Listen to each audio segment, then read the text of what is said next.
The Stupid Cat. Moral story. A long time ago, there lived a cat in an old house. One day, when she was getting bored at home, she planned to go to another house. So she left the old house and entered the new house. When she entered, she saw a box of tools. She opened it.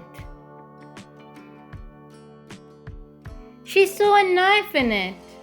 She took out the knife and started licking it with her tongue. Due to this, her tongue was cut into pieces.